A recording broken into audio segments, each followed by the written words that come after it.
Hari ini saya ingin membukakan rahasia untuk ibu-ibu dan bapak-bapak.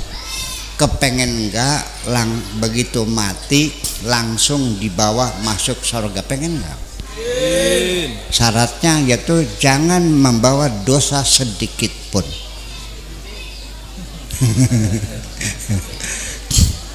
Bisa enggak? Bisa, mengapa tidak? Nah, orang yang pulangnya tidak ada dosa itu disebutnya makomnya sudah makom nafsul mutmainnah. Artinya apa mutmainnah itu? Tenang, damai, tidak ada gelombang, tidak ada ombak, tidak ada riak-riak, tenang, tidak bergerak sedikit pun, tenang seperti danau di gunung di pagi hari yang jernih, nggak ada ombak, nggak ada. Jiwa kita ini tenang. Apa tenang tuh?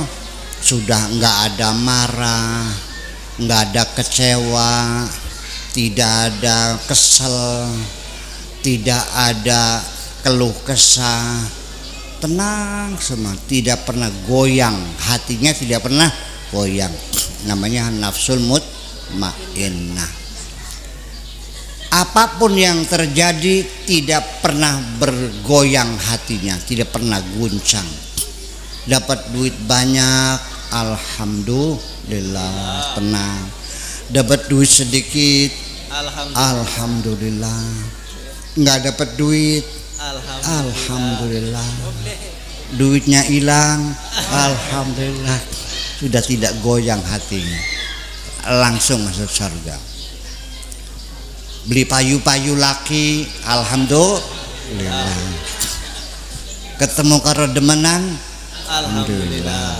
Ngejak kawin, alhamdulillah. Dua laki, lakinya demenan maning. Wah, berarti belum nafsul mutmainnah. Dah nunggu di kuburan sampai kiamat ya, masuk surganya nanti dihisab dulu. Nah, begini, pengen nggak mencapai tingkat nafsul mutmainnah? Amin. Oke, bagus. Kalau di Indramayu masih ada Pak Kiai, itu mah bukan makom saya lah. Orang yang bilang bukan makom saya itu adalah orang yang membatasi diri sendiri, betul nggak? Membatasi diri sendiri itu kayak orang maju perang, belum maju-maju acan, belum mengeluarkan senjata, belum berangkat acan, sudah mengibarkan bendera putih, sudah menyerah sejak awal. Ya sudah. Nah, ternyata di Brebes siap mau nafsul mutmainnah, mau. Bagaimana supaya kita jangan goyang? Ada ilmunya. Kalau menang belajar, apa saja dengan belajar bisa kok, betul nggak? Sabar, perlu belajar nggak? Belajar. Tawakal, belajar. Ikhlas, belajar. Semua apa saja itu harus belajar. Ibu-ibu bisa berjalan nggak, Bu? Bisa melaku beli? Bisa. Belajar nggak? Belajar. Siapa yang ngajari? Ibu bapaknya. Ditita-tita, melangkah lagi. Pernah jatuh belum, Bu, waktu belajar berjalan? Pernah. Coba lihat dengkulnya ada berapa korengnya. Belangnya ada 10. Oh, berarti 10 kali terjatuh. Itu artinya orang belajar tuh ada jatuh bangun, jatuh bangun, jatuh bangun. Itu namanya orang belajar. Kenapa tidak kapok? Karena kuat pikirannya, kuat cita-citanya, kepengen bisa berjalan. Maka Allah pun kabulkan. Siapapun yang punya keinginan yang sungguh-sungguh, Allah berjanji pasti akan mengabulkan. Innalladzina jahadu fina lanahdiyannahum subulana. Orang yang bersungguh-sungguh ingin mendapatkan hidayah, ingin jadi orang benar, kerja keras, temenanan, dan nahdiyannahum subulana, pasti akan kami tunjukkan jalannya, bisa akhirnya. Nah, ini banyak sekali kita menasihati orang lagi susah, suaminya lagi tergoda sama cewek lain,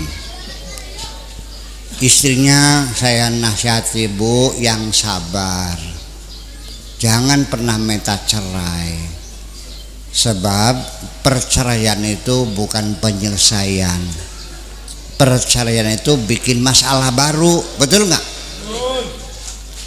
Jadi gimana? Jangan pernah minta cerai, nanti selingkuhannya malah seneng, sama saja dikasihkan segelondong, betul nggak? Selingkuhannya seneng nggak kalau saling istri minta cerai? Alhamdulillah dapat seutuhnya. Ya, jadi gimana? Yang sabar. Pak Kiai beli bisa sabar ya, tuh belum aja sudah beli bisa. Belajar aja dulu. Sabar tuh belajar dulu. Nggak bisa ya dibisa-bisakan, nggak sabar disabar-sabarkan, nanti lama-lama juga jadi sabar. Betul. Ya ayyuhalladzina amanu sabiru wasabiru, wahai orang-orang beriman, isbiru bersabarlah, wasabiru disabar-sabar akan. Belajar sabar, sabar lagi, marah lagi, sabar lagi, lama-lama menjadi sabar. Nah, ilmu yang ingin saya sampaikan, yuk belajar satu persatu ya, yang menyebabkan kita ini selalu gelisah, marah, kecewa, sedih seumur hidup. Perasaan semacam itulah yang menyiksa hidup kita. Banyak orang yang rumahnya bagus tapi tidak bahagia, setiap hari marah-marah saja. Orang kaya sama orang miskin, mana yang banyak marah-marahnya? Kalau begitu enak miskin, betul nggak? Bu, ibu-ibu yang sekarang ada yang sudah kaya nggak?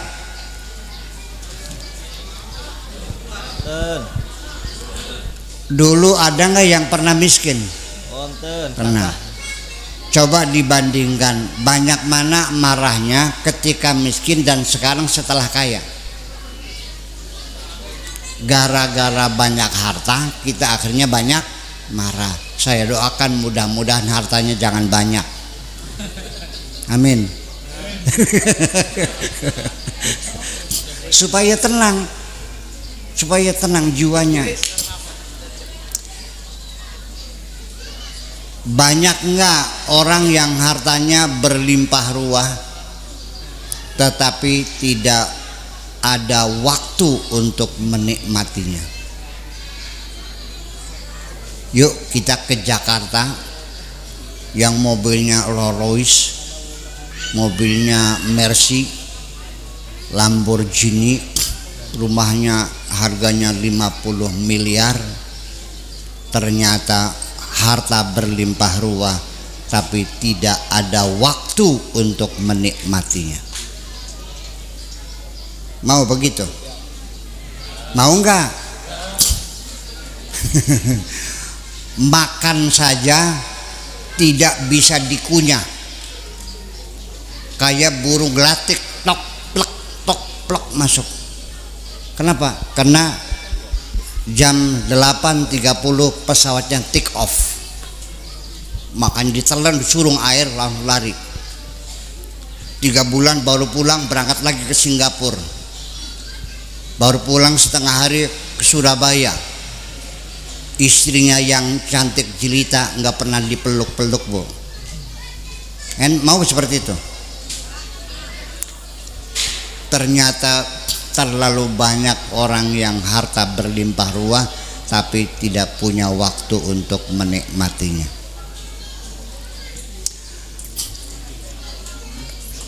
Perhatikan, di depannya ada secangkir kopi panas, masih mengeluarkan asap. baunya sangat sedap sekali. Istrinya cantik jelita di sampingnya. Di depannya taman bunga, ada mawar, ada melati, sedang merekah di pagi hari, masih bermandikan embun, ya, sambil duduk.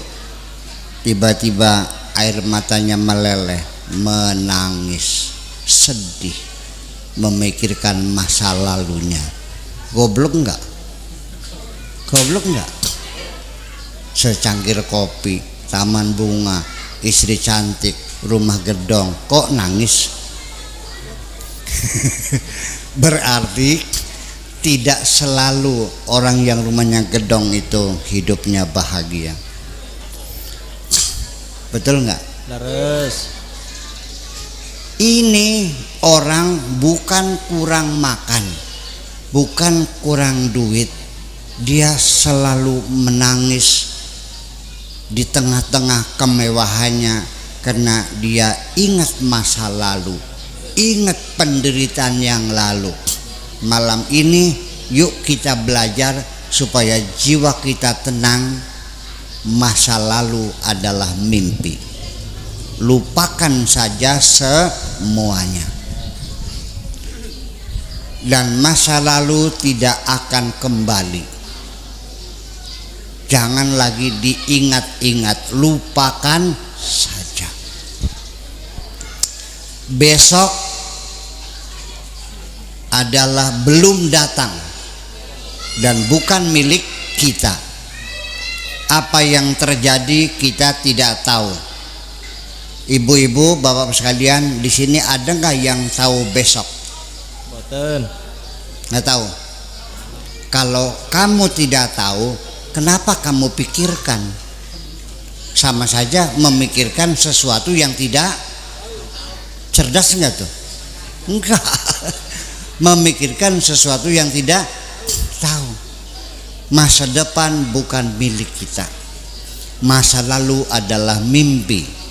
Hari ini, inilah milik kita. Nikmatilah hari ini sepenuhnya. Tugas-tugas kita selesaikan semuanya. Waktunya sholat ya sholatlah, waktunya berzikir berzikirlah, waktunya berdagang yang berdaganglah, waktunya tidur tidurlah. Nikmatilah hari ini adalah milikmu. Laksanakan tugas secara sempurna, karena dengan melaksanakan tugas sempurna hari ini, ya, berarti sama dengan mempersiapkan hari esok yang lebih baik. Setuju? Dengan kita bekerja keras hari ini, kita bisa melupakan masa lalu. Tenang nggak jiwanya? Tenang nggak? Satu, ilmunya. Ilmu kan nih? Ilmunya ya sudah. Yang sering mengganggu kita adalah zuhurnya jam berapa Pak? Jam 12. Oke, 10 menit lagi ya. Hah? Jam 3. Yang sering mengganggu kita adalah kekecewaan, kesedihan, masa depan yang menakutkan. Takut masa depan tadi sudah selesai. Sibukkan dirimu bekerja hari ini secara sempurna, sama dengan mempersiapkan hari esok yang lebih baik. Satu, ilmu. Yang kedua adalah kesedihan kita, yang membuat hati kita menjadi goncang ini karena ketakutan dan karena kesedihan. Makanya orang yang berjiwa tenang itu adalah para aulia, para waliullah. Itu orang yang jiwanya tenang karena mereka tidak punya rasa takut dan tidak punya rasa sedih. Inna auliya Allahi la khaufun alaihim walahum yahzanun. Mereka itu tidak ada rasa takut dan tidak ada rasa sedih. Oke, sekarang saya mau nanya nih, yang takut sudah sedih. Bapak siapa namanya yang paling ujung nih? Pak siapa namanya? Siapa? Son Haji. Bapak Son Haji, Nggih. Bapak Son Haji, saya mau nanya, Bapak punya motor, waktu belanja di Alfamaret, selesai belanja keluar motornya nggak ada, alias maling. Sedih nggak? Oke. Betul sedih. Pertanyaannya, kenapa Bapak Son Haji sedih? Iya tahu. Tadi motornya hilang, lalu dia sedih. Saya nanya, kenapa kamu sedih? Hilang lagi. Nggak jawab kamu mah. Iya. Kenapa dia motornya hilang, lalu dia sedih. Saya nanya, kenapa kamu sedih? Motornya hilang, sedih kenapa? Nun, masih baru. Oke Merasa deh. memiliki. Kalau motornya motor lama sedih nggak? Oke. Ada lagi pakai kreditnya belum lunas. Nah sekarang andai kan sudah lunas, sedih nggak? Kenangannya akeh. Motornya cuma satu-satunya. Nah kalau punya 3 sedih nggak? Bukan jawaban tuh.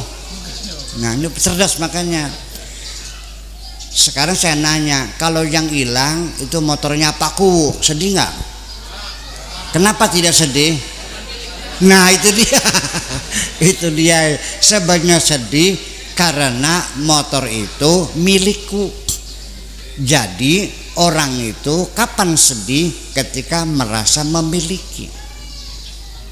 Kapan kita sedih kehilangan sesuatu?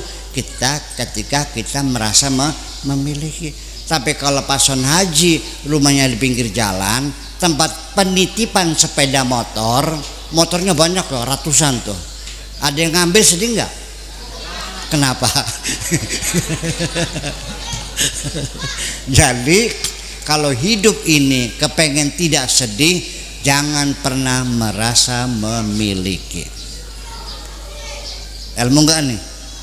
Ilmu enggak? Ini dari awal Allah sudah memberitahukan kepada kita, wahai umat Islam, wahai umat Muhammad, sejak awal yakinilah bahwa langit, bumi dan segala isinya semuanya itu milik Allah, bukan milik kamu. Lillahi ma fis samawati wa ma fil ardi. Jadi yang ada di kantong kita, yang di tangan kita ini dipinjemin sama Allah, hanya fasilitas, hanya hak guna pakai. Jadi kalau diambil sama Allah, ya sudah, inna lillahi wa inna ilaihi. Ya udah, kita semua milik Allah, kita kembali kepada Allah, kan begitu. Jadi kenapa kita dihukum oleh Allah dengan perasaan sedih sampai air matanya sebaskom? Kenapa kita dikasih hukuman Allah? Kesedihan adalah hukuman Allah karena kita melanggar aturan Allah, yaitu merasa memiliki. Kalau bapak-bapak, ibu-ibu belajarnya hanya kitab fikih, kitab Sapina, kitab Takrib, Fathul Mu'in, dalam kitab fikih tidak dilarang orang memiliki. Betul nggak? Betul. Kalau kita dari hati belajarnya, di akidah kita, di hati kita, merasa memiliki adalah satu kejahatan terhadap Allah. Kenapa? Karena di situ ada persengketaan. Ada dua pihak yang mengklaim kepemilikan. Kata Allah, semua milikku. Dan Pak Son Haji mengatakan, motor ini milikku. Dengan siapa bertengkarnya? Dengan Allah. Ini HP saya, Pak Son Haji juga itu HP saya, bertengkar enggak? Urusannya ke polisi enggak?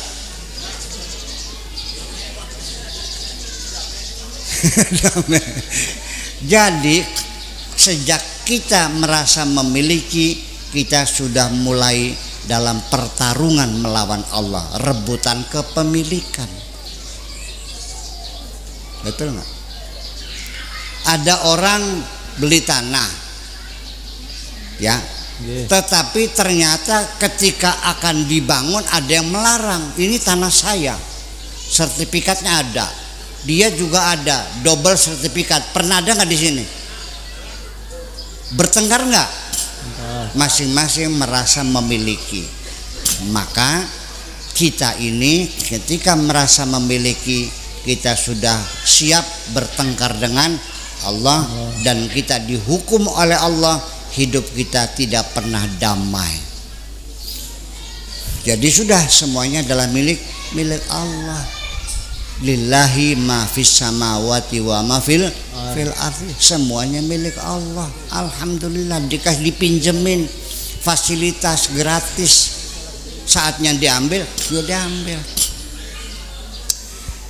Kembali lagi, rumahnya tempat penitipan motor. Ketika ada orang ngambil motornya, dia nangis, jangan diambil, dia nangis. Orang bener nggak nih? Jadi kalau ada orang kehilangan sesuatu lalu menjerit-jerit dan menangis, orang bener nggak tuh? Makanya ibu sekalian, ternyata akhirnya siapakah orang yang paling bahagia di dunia? Dengerin baik-baik. Tuba liman hudiya lil Islam. Berbahagialah orang yang dapat hidayah menjadi seorang muslim. Wa kana aisyu kafafan wa qanaatan. Hidupnya tidak punya apa-apa, cukup menerima apa yang ada saja. Selalu menerima apa yang ada, hidupnya tidak punya apa-apa. Ternyata semakin kita punya harta banyak, kita semakin banyak sedih. Sekali lagi, Bitarmi tidak pernah sedih kematian suami. Sebabnya Bitarmi tidak pernah sedih ditinggal mati suaminya. Sebabnya nggak punya suami. Bitarmi nggak pernah sawahnya dimakan kelowor. Sebabnya Punya sawah. Bitarmi nggak pernah sedih ditinggal mati anaknya. Sebabnya ternyata di sini yang paling bahagia Bitarmi, karena dia tidak punya Apa-apa. Berbahagialah mereka yang tidak punya apa-apa. Itu mustawa ali lizuhud. Zuhud yang tertinggi dijamin nafsul mutmainnah, tidak pernah sedih, tidak pernah takut. Orang semacam ini kalau mati, ya ayyatuhan nafsul mutmainnah, wahai jiwa yang tenang. Kalau saya, bapak-bapak, ibu-ibu, malaikat datangnya bawa gada, ayo balik, dapat balik, tarik. Kalau yang nafsul mutmainnah datangnya bu mengetuk pintu, assalamualaikum warahmatullahi wabarakatuh. Sinten niku? Kula malaikat Israil bu haji, buka jika sana kula dikengken pangeran keken jemput sampeyan. Paham? Siap? Ya Allah, malaikat, sudah terlalu lama aku rindu menantikan jemputanmu. Kenapa baru sekarang? Ya habis baru disuruh sih, katanya gitu. Ya ayyatuhan nafsul mutmainnah, wahai jiwa yang tenang, irji'i ila rabbika. Yuk kita pulang kepada Tuhan kita. Radiyab dan mardiyah. Kamunya seneng, Allah juga seneng. Siap bangga. Dibuka kendaraannya, wadkhuli fi ibadi, yuk masuk bareng-bareng bersama hamba Allah. Wes berangkat. Begitu sampai dibuka pintu, wadkhuli jannati, monggo diaturi melebet. Enak gak? Pengen begitu enggak? Jangan berikan kesempatan hatimu goncang oleh apapun. Yang tenang dan yang tenang.